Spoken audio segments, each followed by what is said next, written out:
Olá pessoal, sejam bem-vindos a mais um vídeo do Hora de Investir. E hoje nós vamos falar sobre a carteira do canal que acabou de completar 3 meses. Estamos gravando esse vídeo no dia 18 de janeiro de 2026. Então, essa carteira está com um pouquinho mais de 3 meses e vamos ver como é que está o estado dela. Nossa carteira, para quem não sabe, ela é composta essencialmente de ETFs.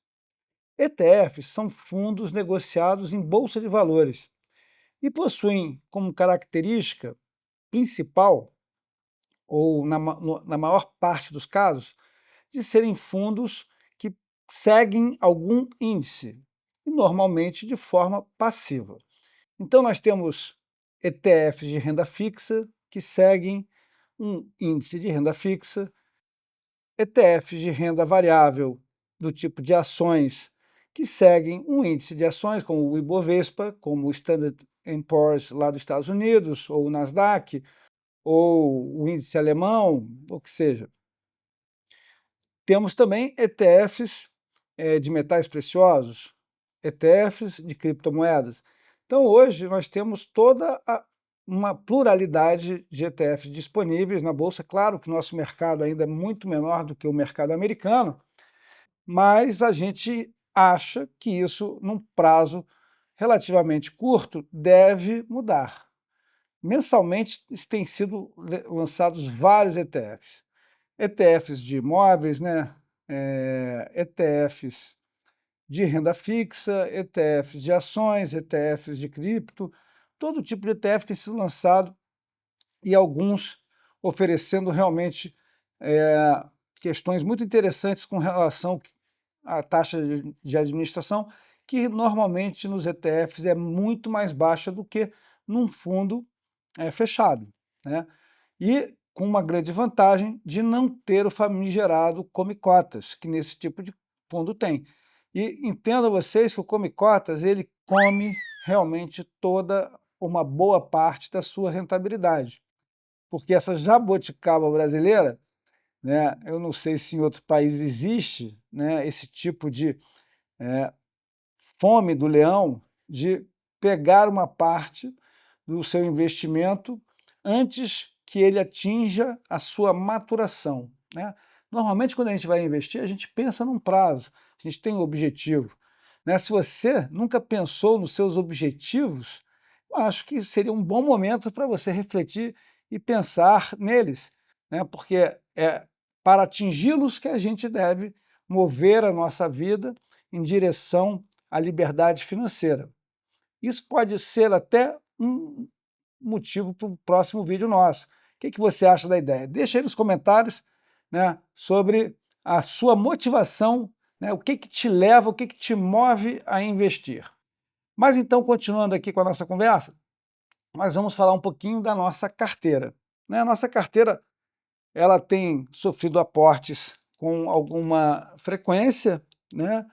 Nós atingimos já uma marca bastante interessante de 64.149,67 reais. Eu estou gravando aqui a tela, e nessa nossa jornada de pouco mais de 3 meses, a gente tem batido o CDI de vez em quando tem perdido, mas é o que se espera numa carteira de renda variável, que alguns ativos subam, outros desçam, e a gente vai ver isso com um pouquinho mais de detalhe. Então, resumindo, hoje nós temos pouco mais de 64 mil reais e uma rentabilidade nesses 3 meses de 4,02%.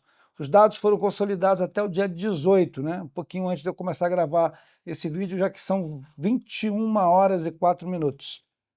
Então, aqui o nosso gráfico de rentabilidade, como a gente pode ver neste momento, o CDI está aqui representado por essa linha azulada.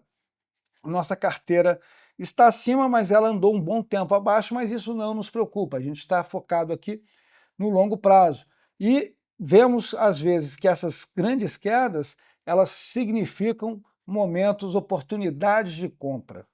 A gente pode conversar isso num vídeo mais para frente, né, sobre a questão, não de fazer o market time, né, tentar adivinhar o fluxo do mercado, mas em aparecendo bons momentos de compra, a gente ter uma reserva estratégica capaz de nos possibilitar explorar esses bons momentos, que é quando um ativo de qualidade, por uma questão do mercado, de um pavor instantâneo, momentâneo, ele cai sem muita explicação. Nesses momentos de terror, né, quando os canhões estão trovando, é que a gente deve comprar, né?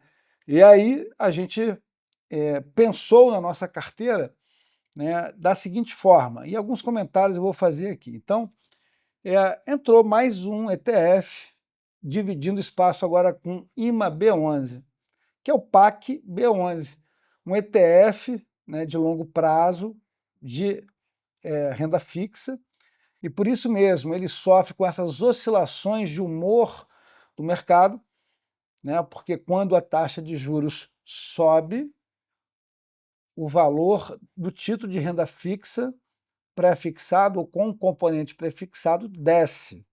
Essa é a marcação a mercado. Então, esse ETF, que é o ETF com duration, né, com prazo médio de vencimento dos títulos mais longo que nós temos na Bolsa, algo superior aí a 11, 12 anos, o PAC B11 é o único ativo que está perdendo um pouquinho de dinheiro e olha que nós começamos a aportar nele agora.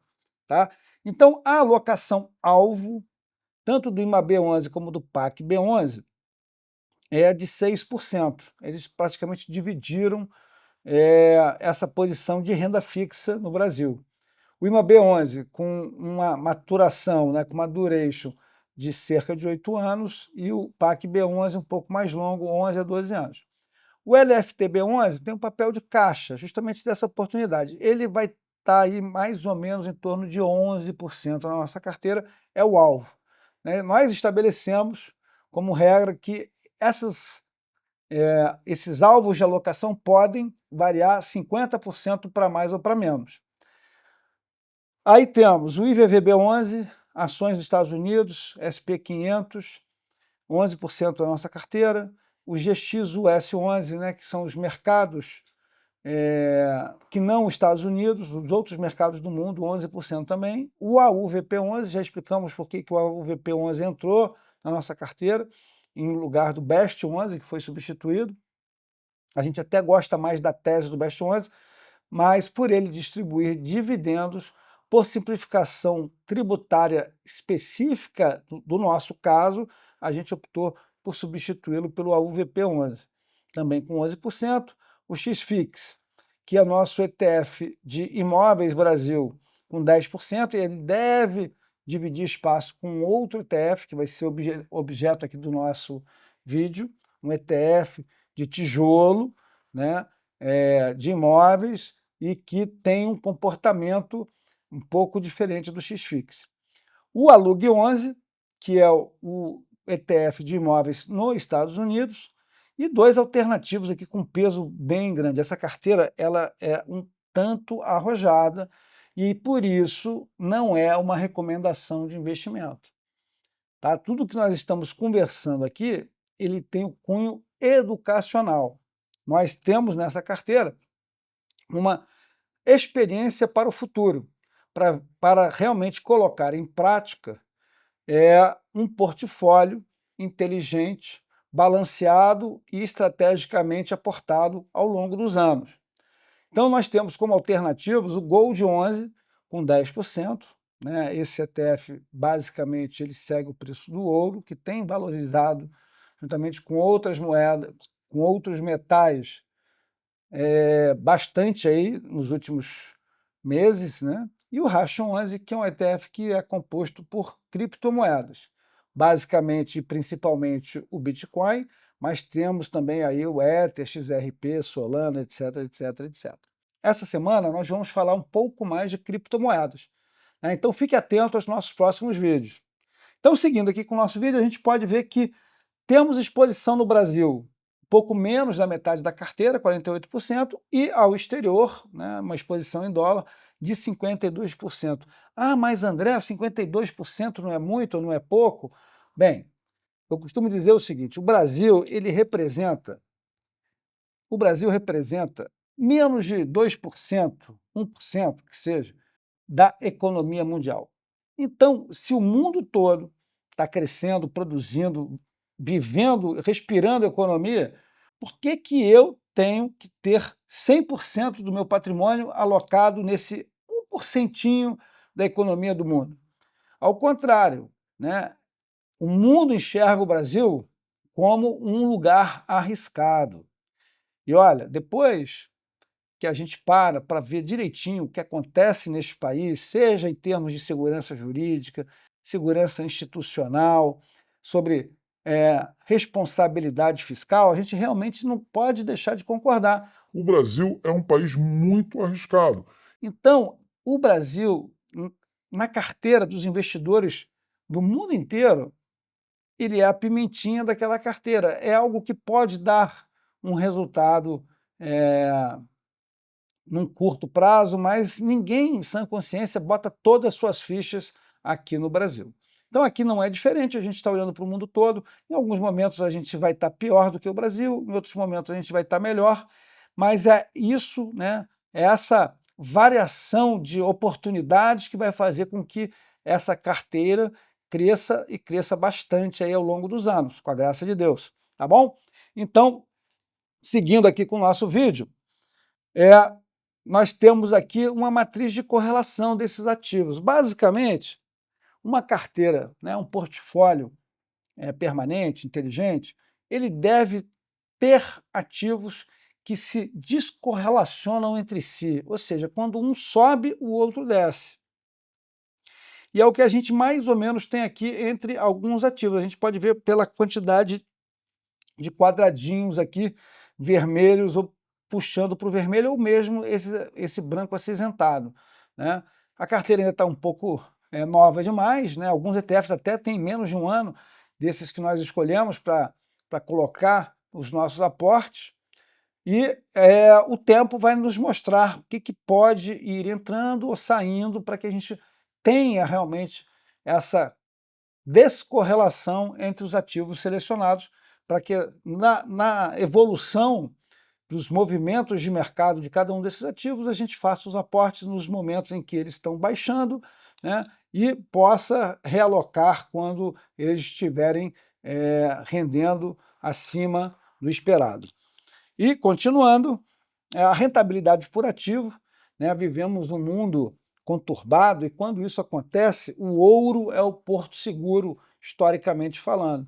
E aqui essa tabela não nos deixa mentir, né? O Gold 11 é o nosso principal, é a nossa principal rentabilidade, com praticamente 7% aí nesses 3 meses de aporte, sendo que nós aumentamos muito a nossa posição aí no final do ano, justamente porque na matriz de alocação, o Gold 11 tinha apenas 4% e ele vai chegar a 10%, ou já chegou até a 10%. E aí, continuando todos positivos, à exceção do PAC B11, que, como eu disse, por ter essa duração, né, esse duration, né, esse prazo médio de vencimento dos títulos que compõe a cesta de ativos desse ETF, os títulos de vencimento mais longo do Brasil, disponíveis aí para negociação, ele sofre muito com a marcação ao mercado, tempos conturbados, mercado nervoso, exigindo cada vez mais retorno do governo, que gasta mais do que arrecada, embora esteja, né, colocando a faca no pescoço do contribuinte, aí, tentando a toda sorte, a todo custo, tirar mais, e aí eu acho que a gente vai ver um fenômeno curva de Laffer acontecendo, a gente pode até falar isso no futuro, né, o que é a curva de Laffer e o que pode fazer com que isso aconteça de fato na nossa economia. E, finalizando, aqui uma análise de rentabilidade. Começamos a nossa carteira em outubro de 2025, naquele mês ela rendeu 0,92%, tivemos uma queda em novembro, recuperamos aí em dezembro, né, mas fechamos o ano de 2025 um pouquinho abaixo do CDI. Já em 2026, a carteira tem performado muito bem aí com alguns ativos, com esses ativos que nós selecionamos, estamos rendendo aí cerca de 300% do CDI nesses poucos dias aí, né, um pouco mais da metade do mês de janeiro. Estamos, né, como eu disse, gravando aqui no dia 18 de janeiro de 26, com um acumulado aí de 4,2%, 108,61%. Então, os próximos aportes vão ser no sentido de buscar o equilíbrio da carteira em relação às alocações-alvo, né, que nós já falamos, mostramos aí sobre como é que é a alocação em renda fixa, em renda variável de ações, imóveis, alternativos, e dentro daquele alvo a gente vai tentar fazer os próximos aportes em busca aí dos tão sonhados 100K, né, os 100 mil reais, que é um marco importantíssimo na vida do investidor. Então a gente pretende aí nos próximos meses, né, com a sequência dos aportes, atingir essa marca tão importante. Bem, se você chegou até aqui, né, nesses nossos 2 ou 3 minutinhos de vídeo, eu peço que você considere seriamente a possibilidade de se inscrever no nosso canal.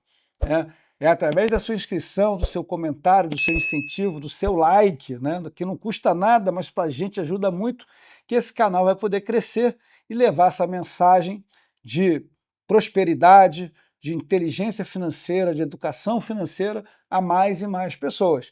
Muito obrigado pela sua audiência e até o próximo vídeo.